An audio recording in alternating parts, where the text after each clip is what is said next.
Good afternoon class.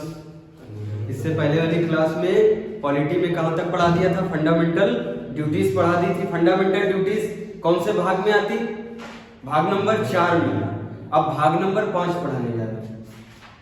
Polity में भाग number 5 में क्या है? राष्ट्रपति। राष्ट्रपति को इंग्लिश में क्या कहते हैं? प्रेसिडेंट। कहाँ के प्रेसिडेंट को पढ़ने जा रहे हैं? इंडिया के प्रेसिडेंट को पढ़ने जा रहे हैं। क्लियर है इतनी बात? राष्ट्रपति होता है राष्ट्र का प्रमुख, राज्य का प्रमुख। भारत का प्रमुख कौन है? राष्ट्रपति।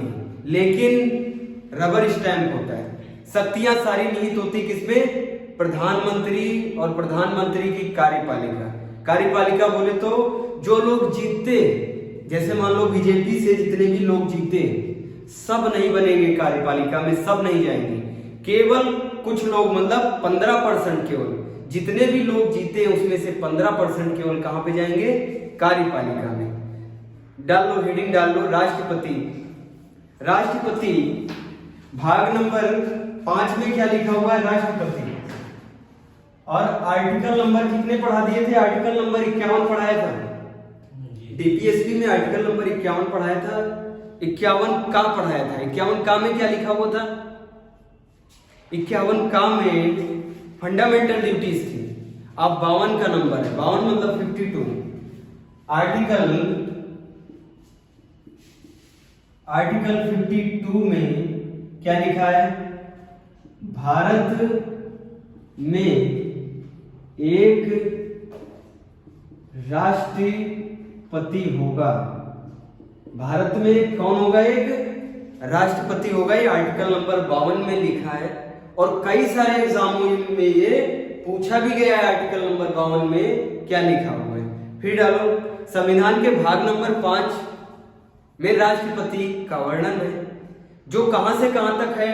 ये भाग, इस भाग के अंदर आर्टिकल है 52 से लेकर 78 तक, 78 तक आर्टिकल है। 52 से लेकर 78 में संघ की कार्यपालिका का वर्णन है।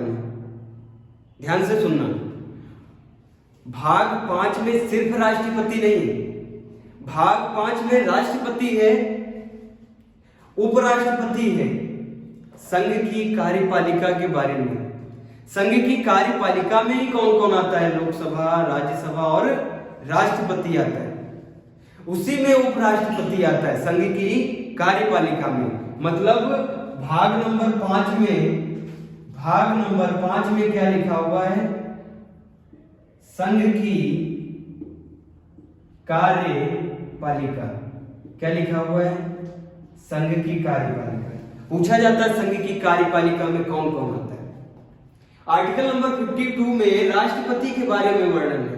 52 से लेकर 62 तक राष्ट्रपति के बारे में है। 63 से उपराष्ट्रपति के बारे में। फिर जब आगे बढ़ोगे तो लोकसभा, राज्यसभा के बारे में। तो इन पूरे को मिला के क्या कहते हैं? संघ की कार्यपालिका कहते हैं। संघ की कार्यपालिका में कौन कौन आता है? राष्ट्रपति आता है। सबसे पहले डालो राष्ट्रपति, उपराष्ट्रपति, प्रधानमंत्री, प्रधानमंत्री, मंत्रिमंडल, महान्यायवादी, महान्यायवादी शामिल होते हैं। पूछा जाता है संघ की कार्यपालिका में कौन कौन आता है? पहला है राष्ट्रपति, दूसरा है उपराष्ट्रपति। उपराष्ट्रपति, पहला क्या है? राष्ट्रपति, दूसरा उपराष्ट्रपति, तीसरा प्रधानमंत्री। प्रधानमंत्री, मंत्रिमंडल, मंत्रिमंडल इसी में आता है। संघ की कार्यपालिका में मंत्रिमंडल आता है। और महान्यायवादी, महान्यायवादी, महान्यायवादी बोले तो भारत सरकार का वकील, अटॉर्नी जनरल, महान्यायवादी बोलते हैं। ये अलग से चैप्टर है, सेपरेट चैप्टर है इसका। कौन कौन आता है संघ की कार्यपालिका में? राष्ट्रपति आता है, उपराष्ट्रपति आता है, प्रधानमंत्री आता है, मंत्रिमंडल आता है। मंत्रिमंडल अभी आगे बताएंगे मंत्रिमंडल क्या होता है। यही जो टीम जो जीत जाती है, जो पार्टी जीत जाती, मान लो बीजेपी जीत गई, अब बीजेपी में 275 सीटें उसे जीता गया है, मतलब टोटल कितनी सीटें मिल गई इनको? 275 मिली। अब 275 लोग थोड़ी ना बन जाएंगे मंत्रिमंडल, 275 में से 15% केवल कौन बनेंगे? मंत्रिमंडल में जाएंगे। 275 में से 15% निकालोगे तो लगभग 55-56 लोग क्या बनेंगे? मंत्रिमंडल बनेंगे। इसी मंत्रिमंडल का मुखिया कौन होता है? प्रधानमंत्री होता है। मंत्रिमंडल का मुखिया, कैबिनेट का मुखिया प्रधानमंत्री होता है। इसी मंत्रिमंडल में राजनाथ, अमित शाह, फाइनेंस मिनिस्टर, जितने भी मिनिस्ट्री के लोग हैं वो सब किस में आते हैं? मंत्रिमंडल में आते हैं। ये जीती हुई टीम है। जीती हुई टीम को क्या कहते हैं? मंत्रिमंडल कहते हैं। इसका मुखिया कौन होता है? प्रधानमंत्री होता है। लेकिन हम लोग पढ़ने क्या जा रहे हैं? राष्ट्रपति पढ़ने जा रहे हैं। इसी में राष्ट्रपति आता। संघ की कार्यपालिका में ही पहला स्थान किसका है? राष्ट्रपति का है कि नहीं? तो सबसे पहले राष्ट्रपति पढ़ेंगे और उसके बाद उपराष्ट्रपति पढ़ेंगे, उसके बाद प्रधानमंत्री, मंत्रिमंडल, महान्यायवादी करके पढ़ेंगे। तो सबसे पहले कौन आ रहा है? राष्ट्रपति आ रहा है। हेडिंग डालो राष्ट्रपति। ध्यान रखना, संघ की कार्यपालिका में राष्ट्रपति, प्रधानमंत्री, उपराष्ट्रपति, महान्यायवादी, मंत्रिमंडल आते हैं। आर्टिकल नंबर 51 तक पढ़ाया था। बस जैसे ही आगे बढ़े 52 पे जैसे ही गए, आर्टिकल नंबर 52 में क्या लिखा हुआ है? आर्टिकल नंबर 52 में लिखा हुआ, भारत में एक राष्ट्रपति होगा और इस राष्ट्रपति को क्या बोलते हैं? राष्ट्र का प्रमुख। भारत का राज्य प्रमुख एग्जाम में जब आएगा तो राष्ट्र का प्रमुख नहीं आता। भारत का राज्य प्रमुख कौन होता है? भारत का राज्य प्रमुख कौन होता है? राष्ट्रपति होता है। बड़े बड़े अक्षरों में लिखे दे रहे हैं, राष्ट्रपति पढ़ रहे हैं। भारत का राज्य प्रमुख एग्जाम में लिखते हैं। लेकिन अगर राष्ट्र का प्रमुख लिख दे तो क्या बात गलत है? अरे भाई, राज्य का मतलब पॉलिटी में राष्ट्र बोले तो भारत की बात कर रहे हैं। भारत का प्रमुख कौन है? राष्ट्रपति। राष्ट्रपति होता है, उसके नाम में ही देखो क्या है? राष्ट्र का पति। और जितने भी घर में पति लोग होते हैं वो सब प्रमुख होते नहीं होते। तो इसीलिए राष्ट्र का पति, इसका मतलब राष्ट्र का प्रमुख कौन होगा? राष्ट्रपति होगा। सिंपल सी बात है। जो घर में पति होता है उसी से गिनती शुरू की जाती है, मतलब प्रथम में कौन होता है? पति। इसीलिए भारत का प्रथम नागरिक कौन है? राष्ट्रपति। भारत का प्रथम नागरिक है कौन? राष्ट्रपति।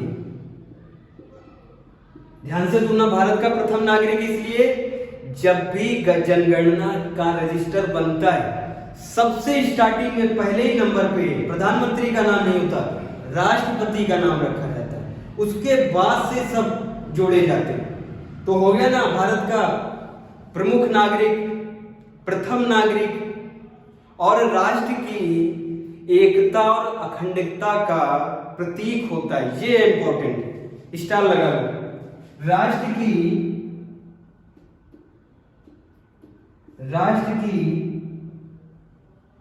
एकता,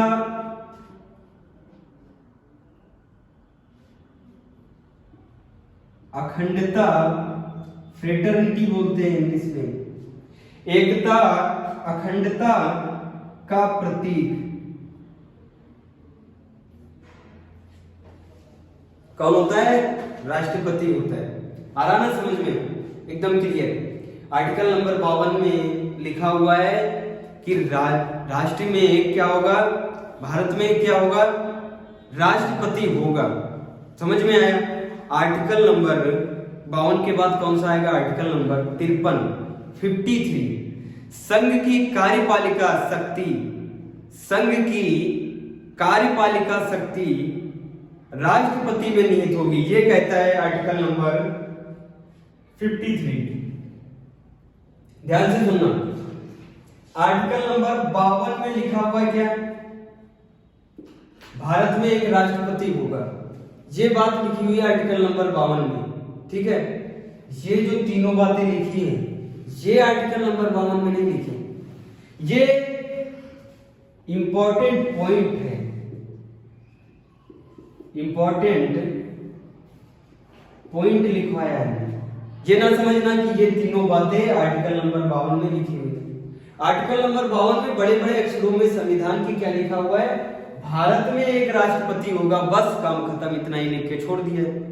इंपॉर्टेंट पॉइंट में ये लिखवा रहे भारत का राज्य प्रमुख होता है राष्ट्रपति, उसके बारे में बता रहे भारत का प्रथम नागरिक होता है राष्ट्रपति, राष्ट्र की एकता अखंडता का प्रतीक होता है राष्ट्रपति। ये इंपॉर्टेंट पॉइंट है। अब देखो आर्टिकल नंबर 53,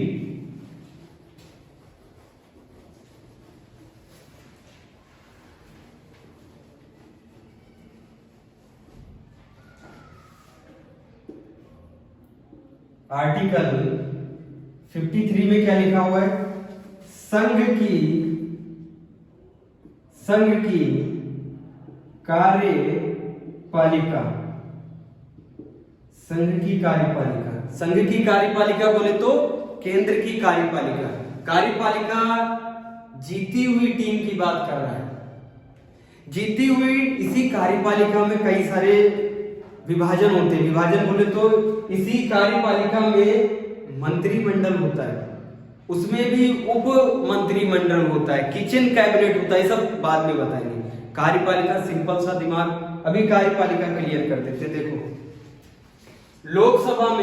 लोकसभा में कितनी सीटें होती हैं? 543 सीटें होती हैं। इतने के कौन बनेंगे? इतने सांसद बनेंगे। सांसद को इंग्लिश में क्या कहते हैं? MP, member of parliament. सांसद होते ना क्षेत्र के, विधायक और सांसद सुना होगा। एमपी सुना, एमएलए एमपी, एमएलए विधायक होता है। मेंबर ऑफ लेजिस्लेटिव असेंबली विधायक होता है। मेंबर ऑफ पार्लियामेंट कौन होता है?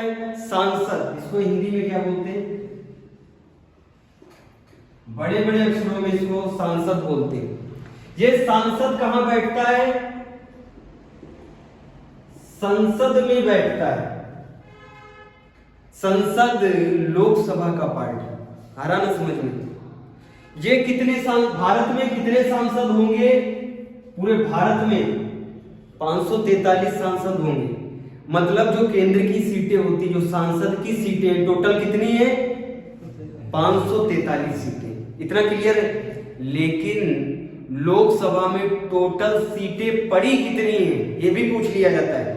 550 सीटें पड़ी, 550 सीटें पड़ी है वहां पे। लेकिन कितनी सीटों पे बैठते हैं लोग, कितनी सीटों पे चुन के जाते हैं? 543 पे चुनाव होते हैं। समझ में आया? इनमें कई सारी पार्टी है, कांग्रेस है ना, बीजेपी है, और भी कई सारी नेशनल पार्टी जो होंगी वही जो केंद्र से लड़ती है। अब सोचो तुम, सपा कभी जो है प्रधानमंत्री के ओहदे पे नहीं लड़ सकता। क्यों? क्योंकि वो राज्य स्तर की पार्टी है। केंद्र स्तर की पार्टी बनने में बड़ी प्रक्रिया होती। बड़ी प्रक्रिया, 3 राज्य बोले कि हाँ ये बना दी जाए, ये बना दी जाए, क्या राष्ट्रीय स्तर की पार्टी बना दी जाए, तब बनेगी राष्ट्रीय स्तर की पार्टी। 3 राज्यों से अलग अलग विधायक चुने जाएं, 3 राज्यों से अलग अलग सांसद उसकी पार्टी से चुने जाएं, तब बनेगी वो राष्ट्रीय स्तर की पार्टी। हर पार्टी राष्ट्रीय स्तर की पार्टी नहीं होती। जो पार्टी देख रहे हो ये राज्य स्तर की पार्टी, आम आदमी पार्टी, सपा, बसपा, सब राज्य स्तर की छोटी पार्टी। राष्ट्रीय स्तर की पार्टी कांग्रेस, बीजेपी, ये सब राष्ट्रीय स्तर की पार्टी। अब देखो लड़ेगा कौन?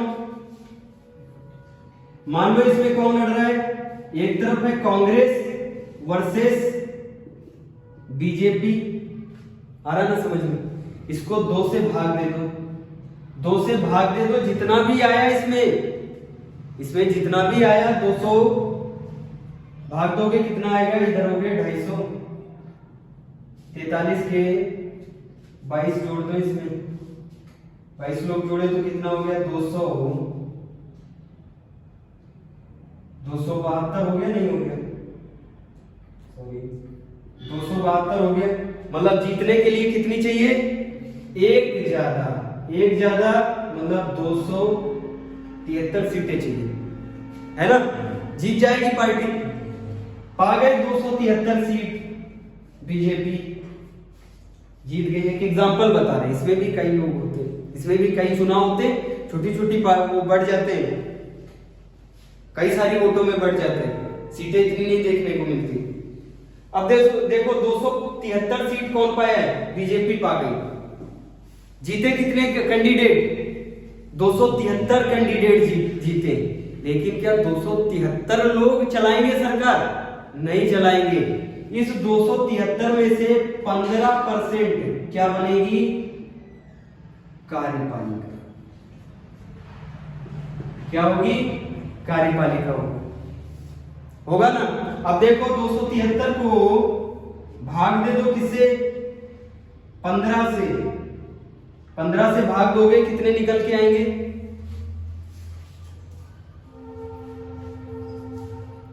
लगभग कितने आएंगे? अरे 15 ये तो हो जाएगा ना, 15 से भाग दोगे तो 30 हो जाएगा। नहीं बन रहा, मतलब 1 होगा, इधर 15 ही लिखना पड़ेगा। कितने हो गए? 5 5 7, 5 और 7 12, ये 5 जोड़ दो, मतलब कितना लगभग आएगा जाके? 15 को करो, 15 इसमें से जाएगा। 225 को देखो, 125 लगभग कितने लोग आएंगे जाके? अरे 15-20 लोग आएंगे। कितने आएंगे इसमें बनेंगे? कार्यपालिका में कितने लोग होते हैं टोटल? देख लो, कार्यपालिका में 55 लोग होते हैं। कार्यपालिका में 55 सीटें होती कार्यपालिका में। समझ में आ रहा है? कार्यपालिका में कितने होंगे? 55 लोग होंगे। और इस 55 में भी विभाजन होता है। 55 में विभाजन होगा, कोई जाएगा कैबिनेट में, कोई कैबिनेट में जाएगा, कोई उप कैबिनेट में जाएगा, कोई किचन कैबिनेट में जाएगा। समझ में आ रहा है? ये सब आगे बताएंगे। 55 लोग क्या हुए? कार्यपालिका के। और यहाँ पे लिखा क्या है हेडिंग में? संघ की कार्यपालिका। आर्टिकल नंबर 53 में संघ की कार्यपालिका की सारी शक्ति, कंप्लीट शक्ति किसमें निहित है? राष्ट्रपति में। राष्ट्रपति में सारी शक्तियां निहित है। किसमें निहित है? राष्ट्रपति में। मतलब जो भी नियम कानून बनेंगे वो किसके सिग्नेचर से बनेंगे? राष्ट्रपति के सिग्नेचर से बनेंगे। केवल सिग्नेचर करता है राष्ट्रपति, और सारी पावर किसके पास होती? संघ की, प्रधानमंत्री के पास। पूछा जाए सरकार का प्रमुख कौन होता है? सरकार का प्रमुख है प्रधानमंत्री। सरकार का प्रमुख होता है पीएम, और राष्ट्र का प्रमुख राष्ट्रपति। याद रहेगा ना? राष्ट्रपति राष्ट्र का प्रमुख, और सरकार का प्रमुख कौन होगा? प्रधानमंत्री। यह आर्टिकल क्लियर है? Article number 53। आर्टिकल नंबर 53 में क्या लिखा हुआ? संघ की कार्यपालिका शक्ति राष्ट्रपति में निहित होती है। संघ की कार्यपालिका शक्ति राष्ट्रपति में निहित होती है। आ रहा ना समझ में? एकदम क्लियर।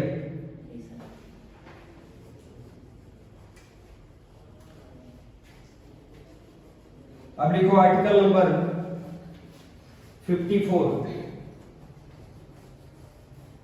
आर्टिकल नंबर 54 में राष्ट्रपति का चुनाव, ये इंपॉर्टेंट है, ये रफ कर देंगे।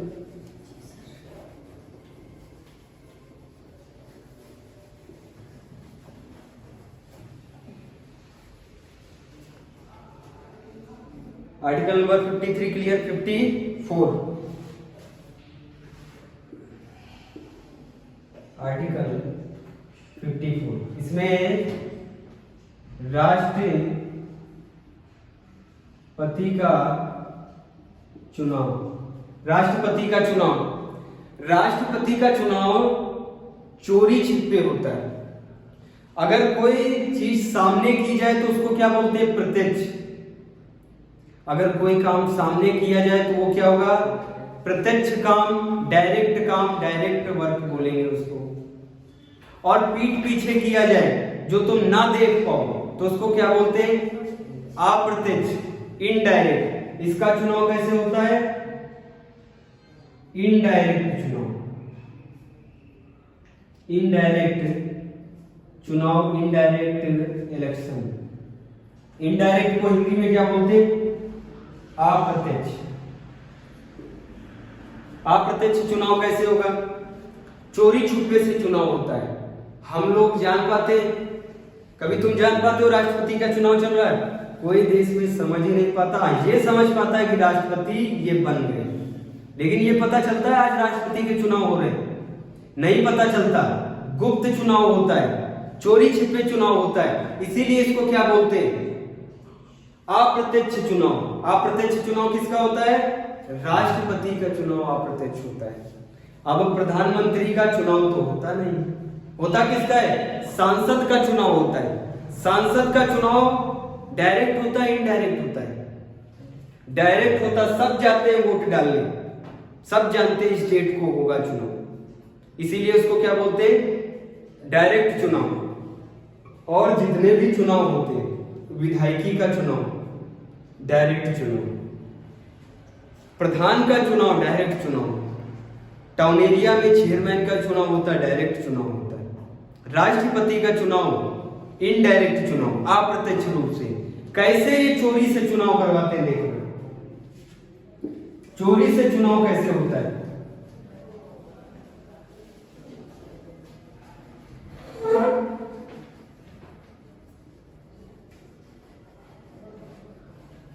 वो जो बता रहे थे सीट, वो 15%, 400, 543 पे 15% होता है। 543 पे 15% कार्यपालिका बनी जाती है। आ रहा ना समझ में? कभी कभी मिस्टेक हो जाती, दिमाग से निकल जाता। 543 पे कार्यपालिका का होता है। बाद में जो बचते हैं 543 में जो जीते हुए हैं 273 जो है, उसमें से 15% वो बनेंगे कैबिनेट। समझ में आया? 543 में जब 15% करोगे तब निकलेगा 55-56 लोग निकलते हैं। आ रहा ना समझ में?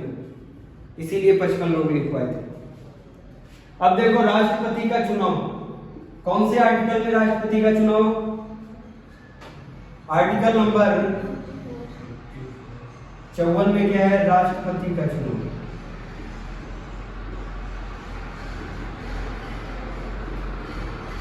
इनडायरेक्ट होगा, अप्रत्यक्ष रूप से होगा, चोरी छिपे होगा, लेकिन होगा कैसे? ध्यान रखना, हम लोगों ने क्या चुना? विधायक चुने। पूरे 5 साल में एक बार विधायक चुना, एक बार सांसद को चुना। बड़े स्तर पे, राज्य स्तर पे क्या चुना? विधायक को चुना। फिर राष्ट्र स्तर पे किसको चुना? सांसद को चुना।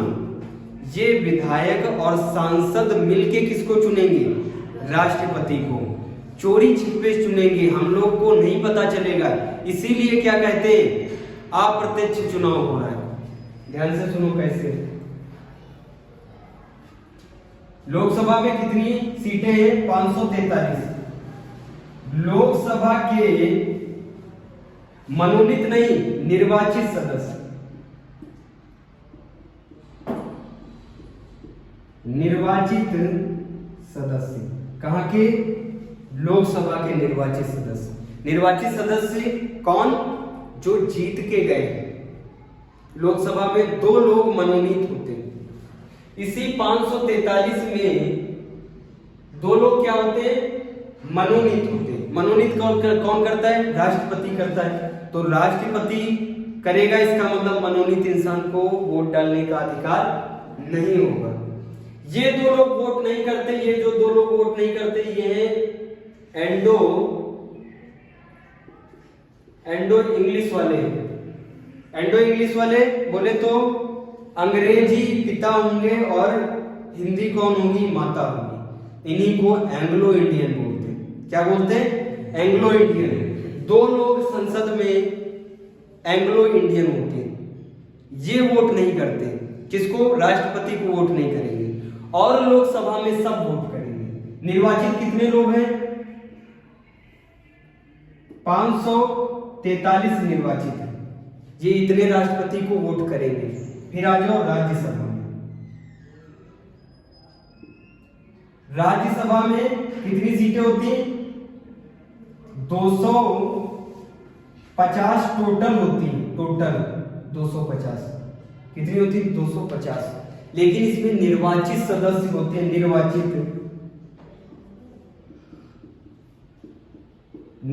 सदस्य कितने होते हैं, 238।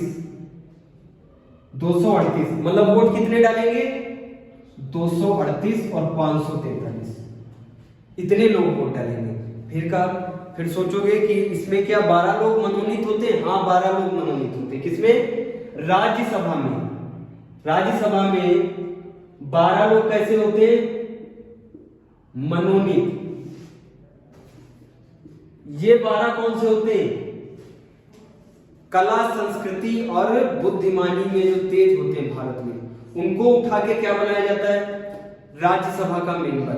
लेकिन ये उठा के मेंबर बनाया गया, इनके चुनाव नहीं हुए, इनको किसी ने चुना नहीं है, इसीलिए इनको अधिकार क्या नहीं है, वोट डालने का अधिकार नहीं। वोट डालने का अधिकार किसको नहीं है, इन 12 लोगों को। तो बताओ वोट डालने का अधिकार किसका है, 238 लोगों को अधिकार है। राष्ट्रपति को वोट कितने लोग डालेंगे, राज्यसभा के निर्वाचित सदस्य कितने, 238 लोग। आराम से समझ में। अब कितने राज्य हैं अपने वहां, 28 राज्य। 28 राज्यों की विधानसभाओं के निर्वाचित सदस्य बोले तो विधायक भी भाग लेते हैं। किसमें, राष्ट्रपति के चुनाव में। समझ में आया। विधानसभा में मनोनीत लोग भी होते हैं, मनोनीत वोट नहीं डाल सकते। कौन वोट डालेगा, जो जीत के गए हैं, जो जिनका चुनाव हुआ है, जो निर्वाचित हुए, जिन्होंने इलेक्शन लड़ा है, वो वोट डालेंगे। आया ना समझ में। कहां के, लोकसभा के निर्वाचित पूछा जाता है, ऐसे स्टेटमेंट में पूछा जाता है, इनमें से कौन सा कथन गलत है, राष्ट्रपति के बिहाफ पे कौन सा कथन गलत है, ऐसे बोल देंगे। उसमें लिखा होगा लोकसभा के निर्वाचित सदस्य वोट डालते हैं, हाँ सही है। राज्यसभा के निर्वाचित सदस्य वोट डालते हैं, सही है। विधानसभाओं के निर्वाचित सदस्य वोट डालते हैं, सही है। सभी यूनियन टेरिटरीज के निर्वाचित सदस्य वोट डालते हैं, गलत है। क्योंकि केवल यूनियन टेरिटरी जानते हो, यूटी, यूनियन टेरिटरी, केंद्र शासित प्रदेश। केंद्र शासित प्रदेश में केवल 3 केंद्र शासित प्रदेश, 9 में से केवल 3 केंद्र शासित प्रदेश। कौन कौन से, एक तो दिल्ली और दूसरा पौंडुचेरी। यहां पे क्वेश्चन फंस जाता है। दूसरा पौंडुचेरी, तीसरा J&K, जम्मू एंड कश्मीर के कौन, निर्वाचित सदस्य बोले तो यहाँ के ये जो होती यूनियन टेरिटरी, इसमें भी विधानसभा होती है। यूनियन टेरिटरी के विधानसभाओं के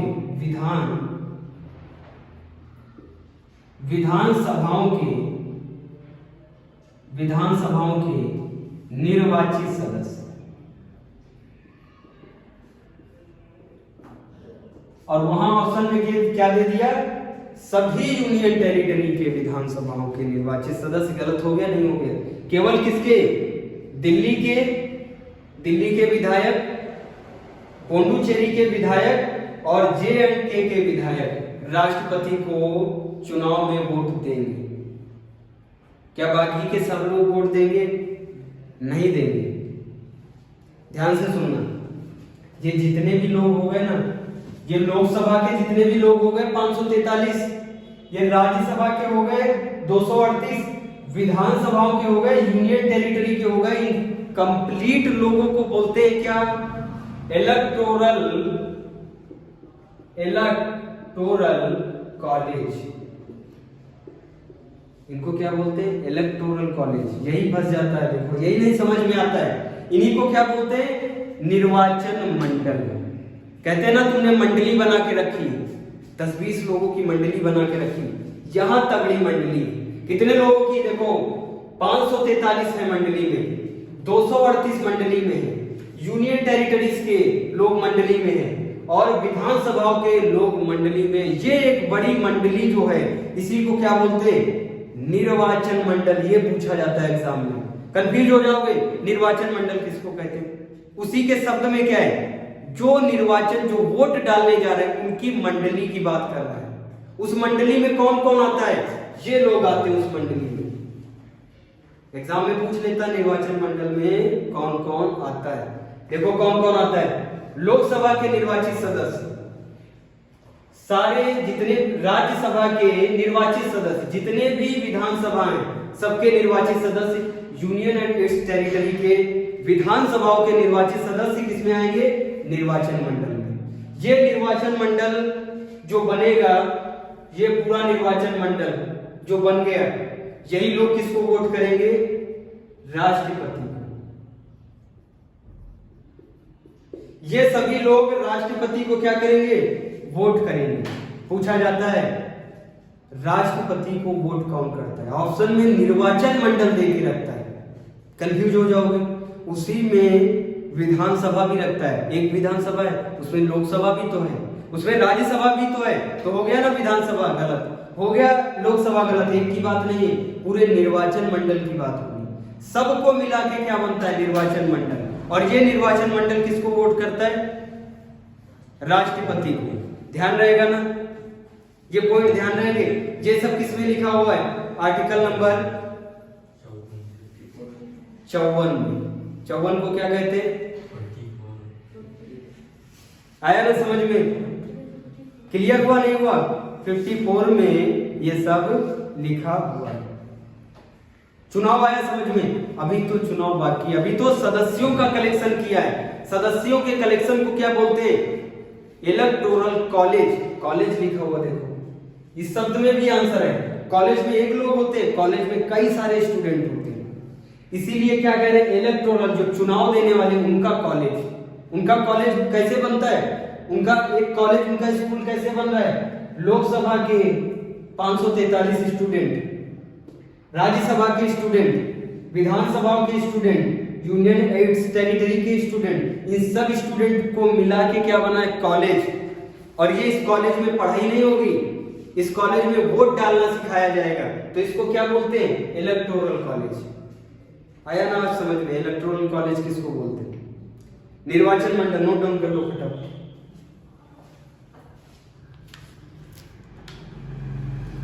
इलेक्टोरल कॉलेज हो गया, नोट डाउन करो। अब आर्टिकल नंबर 55, आर्टिकल नंबर 55 में लिखा हुआ राष्ट्रपति के निर्वाचन की रीति, निर्वाचन का तरीका। राष्ट्रपति के निर्वाचन का तरीका या रीति, कुछ भी लिख सकते हो। रीति थोड़ा कठिन नहीं लगता है।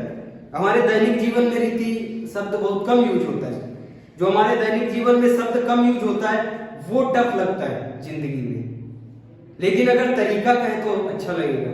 तो आराम से बड़े बड़े शब्दों में लिख लो। राष्ट्रपति के निर्वाचन, निर्वाचन बोले तो उनके इलेक्शन का तरीका क्या होगा? रफ कर दे।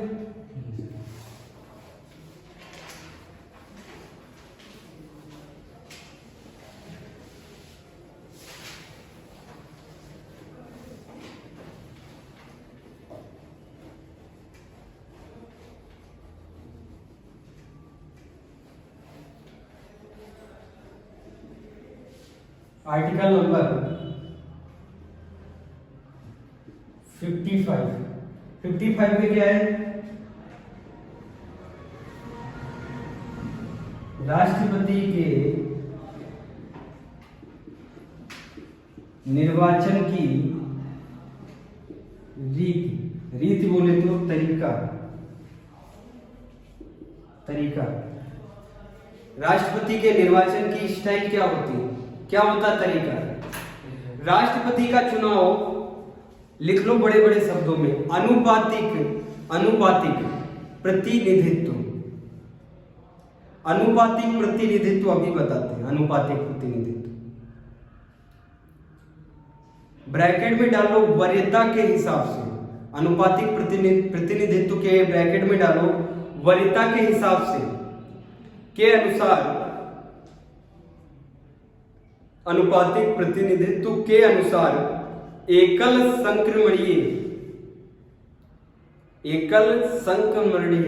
संक्रमणीय मत के द्वारा होता है, सिंगल बैलेट वोट वाला। देखो आप दोनों शब्दों को देखो, ध्यान से सुनना कैसे होगा।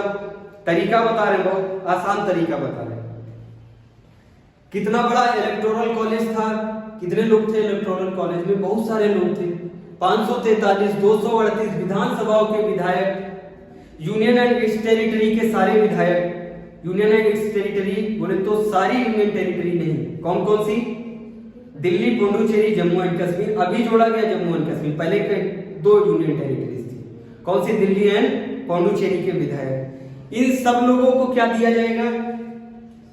एक सिंगल बैलेट पेपर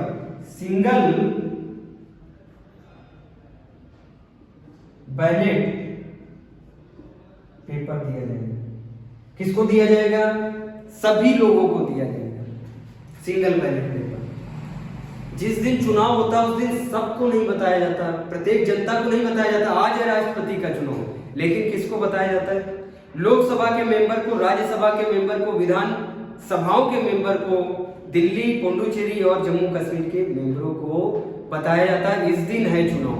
उस दिन लोग जाए ना जाए, मान लो कुछ लोग नहीं गए तो ये नहीं होगा कि चुनाव नहीं होगा, मतलब चुनाव ही कैंसिल हो जाए या चुनाव नहीं माना जाएगा, कोई फर्क नहीं पड़ता।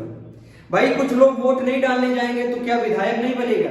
विधायक का चुनाव कैंसिल हो जाएगा? ऐसा नहीं होता है। राष्ट्रपति का तो चुनाव होके ही रहेगा। और किस पद्धति से होगा? सिंगल बैलेट पेपर पे होगा। एक बैलेट पेपर सबको मिलेगा, ये है बैलेट पेपर। इस बैलेट पेपर पे कोई सिंबल नहीं होगा।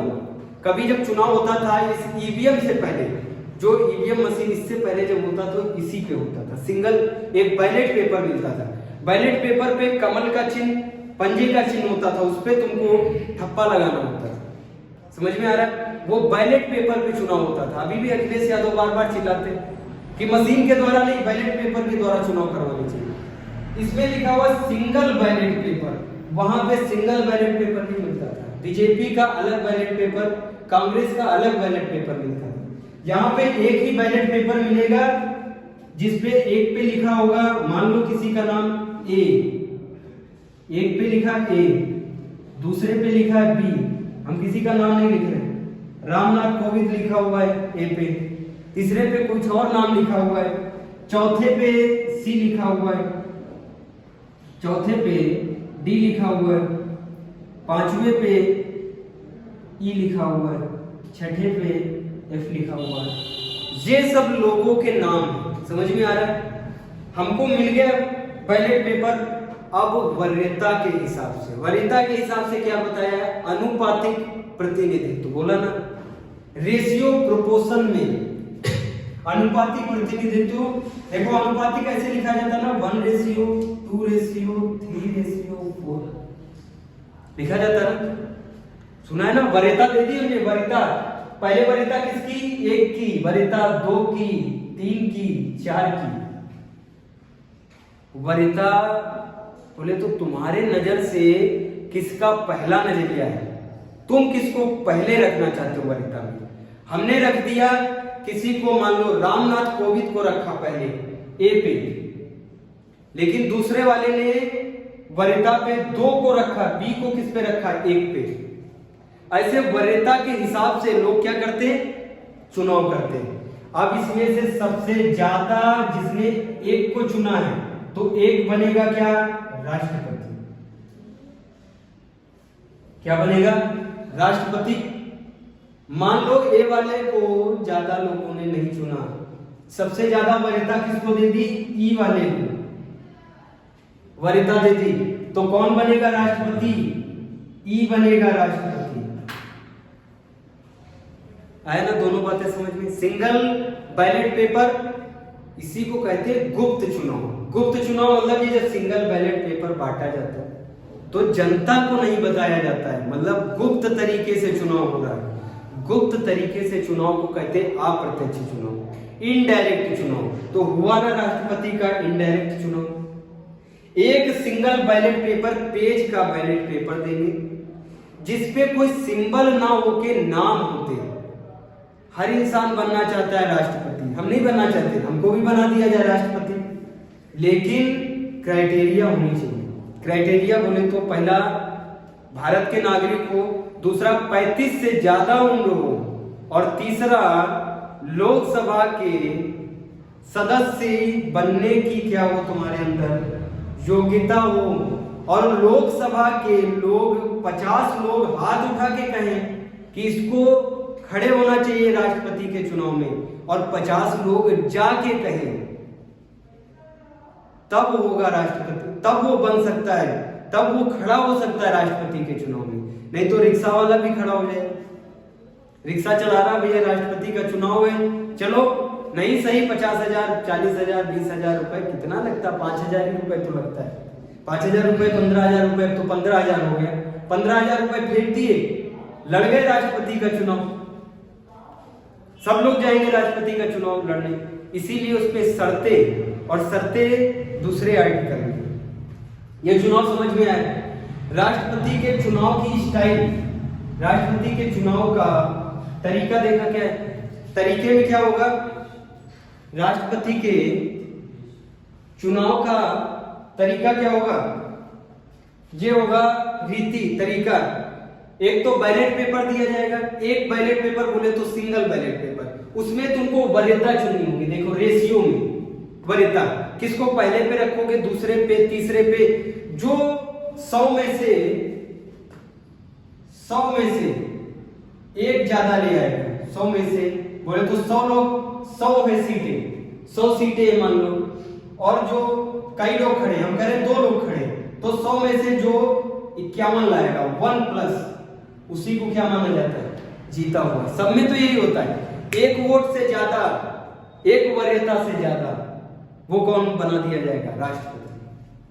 चुनाव आया समझ में। कल दूसरे वाले लेक्चर में पढ़ाएंगे राष्ट्रपति की पदावधि तरीका तो पढ़ा चुके, शर्तें और महाभियोग वगैरह सब नेक्स्ट लेक्चर में।